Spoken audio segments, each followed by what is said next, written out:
What up, Fight World? It's your boy Ego, back with some more boxing. I want to spend some time talking about the Abner Mares Johnny Gonzalez rematch, which has now been postponed. If you guys haven't heard, Abner Mares is suffering some type of rib injury, which is postponing the fight. Now they're trying to negotiate a new date. This fight was supposed to take place February 15th of 2014, obviously being pushed back, but they're saying it's only going to be pushed back until March sometime. So they're working on the date. There's a couple scheduling conflicts with the venue, so hopefully they iron that out and we get to see this sooner than later. This is also weird and ironic because there was a report that Johnny Gonzalez injured his hand, and that was just days before the Mares news of his rib injury. And Team Gonzalez has responded saying that he's in 100% health. There's nothing wrong with Johnny Gonzalez. I guess a reporter made a joke and said he had an injured hand, basically, and it spread like wildfire. That's the thing with some of the boxing channels. Be sure to confirm and use credible sources where you get your information. Some of you guys have no boxing connects. You take news from other people's channel and run with it. I'm going to start making fake videos because I've seen people kind of biting videos that I've done. And you can tell they're biting because you look at my channel and see when the video goes up, and an hour or 2 hours later after the video I put is up, then another channel will have the almost identical video, and it's something specific that I came up with. One time I posted a video, I think, of David Haye and Tyson Fury. It was a rare video on Vimeo that I just randomly seen, and I did a video talking about it, posted the link to the video. A lot of people commented on it, and it was David Haye sparring, and it just looked really intense. I thought it was a cool video. I wanted to share it with you guys. And then a couple hours later, I see someone else with the same video, and the crazy thing about it is the David Haye video was available for months. I just stumbled across it, just naturally found it, but it had been up for like maybe 3 or 4 months at the time I seen it. So that's how I know they copied, because there was no way that you just ironically decided to talk about it the day I decided to talk about it, when the video's been out for 3 or 4 months and anybody could have seen it. Just too coincidental.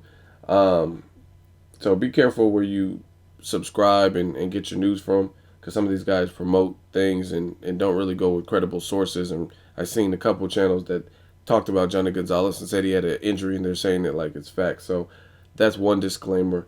Another thing, I want to spend some time talking about fighters with tough schedules. And in the sport of boxing, boxing is very grueling, from training camp to sparring to the actual fight itself.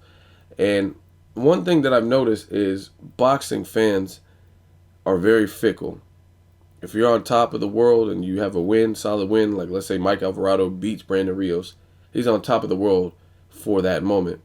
Takes an L to Ruslan Provodnikov. Now people forget about him. They write him off. In boxing, you have 2 or 3 losses consecutively, you're done. People are telling you to retire. Amir Khan, perfect example, fought Lamont Peterson, lost in a very close, controversial fight. He wasn't knocked down. He had troubles, but he also gave Peterson trouble. Then he gets stopped in the 4th round by Danny Garcia, who is a champion. Amir Khan was like 25, 26. People are like, retire. I'm not going that far and saying he needs to retire, but that's the nature of boxing. So I want to talk about tough schedules. There's been a lot of great things in the last 2 years with boxing, great matchups. Promotional companies are putting in good work and giving us cards that we want and need, minus Pacquiao Mayweather. And some of these fighters don't know when to call it quits, don't know when to take a tune-up, and they just constantly abuse their body by taking on the toughest fights. Miguel Cotto is a victim of this. I think Miguel Cotto, for quite some time, took on tough fight after tough fight, from Zab Judah to Pacquiao to Margarito rematches. And in the first one, fought Mayweather, undefeated Austin Trout at the time. Just tough fight after tough fight. I think his first tune-up, so to speak, fight was probably like the Delvin Rodriguez recently. But before that, he was taking back-to-back. I mean, going from Mayweather to Austin Trout when Austin Trout was undefeated in a southpaw in a weight division where you haven't necessarily dominated. Just tough. Same thing with Abner Mares. Abner Mares has taken on fighters like Anselmo Moreno, who doesn't have the most power, but he's an awkward style to deal with. He's a smart fighter, and that was a tough fight. I thought he was going to possibly lose that fight based on Moreno being crafty, but he won that fight. He took on a veteran like Eric Morale, Vic Darchinyan, moved up in weight, fought Daniel Ponce de Leon. Immediately after, he took on Johnny Gonzalez, and that's when his reign came to an end. His undefeated streak came to an end. He got clobbered in the first round and wasn't able to recover. So I give these fighters props for being a warrior, but for the fighter's career and the lifespan of their career, I think sometimes they need to take a step back, swallow pride, take the tune-up fight. Even in this situation with Abner Mares and Johnny Gonzalez, I understand it's a pride thing. You got blown out of the water in the first round. You think you could beat him. But there's no shame in taking a lesser opponent and building your confidence back up. Now, if you do that for your entire career, or if magazines are ranking you top 5 pound for pound and you're fighting cab drivers, that's something totally different. But if you're taking a brutal KO loss, there's no shame in taking another fight, like a lesser fight. I'm not expecting Marquez to knock Pacquiao out and Pacquiao fight Mayweather immediately after. So he did what he needed to do, and that was fight a fighter who stylistically he should be, who was slower than him, needed to reset, and was coming up in weight, and that's what Pacquiao did. So guys like Abner Mares, who never take that step back and never decide to take that easy opponent.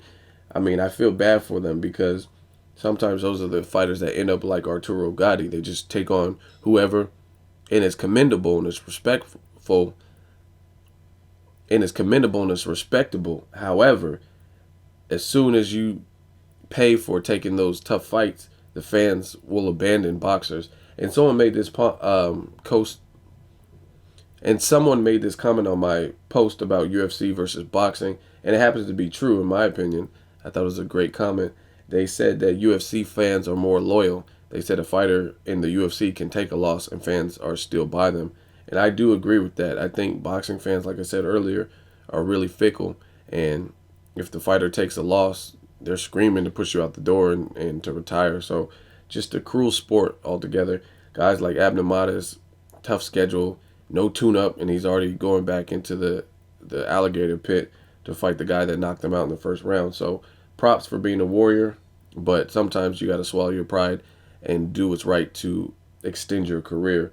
Another guy, Josesito Lopez, good boxer, but he doesn't always know when to use those boxing skills. Sometimes he'll end up duking it out and show that pride when in actuality he should be boxing, like in the Maidana fight.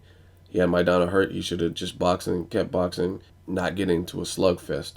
So I hate to see fighters just take the downward spiral route. Josesito Lopez, he gave us great fights with Victor Ortiz, moved up in weight to fight Canelo at 54, which was daring.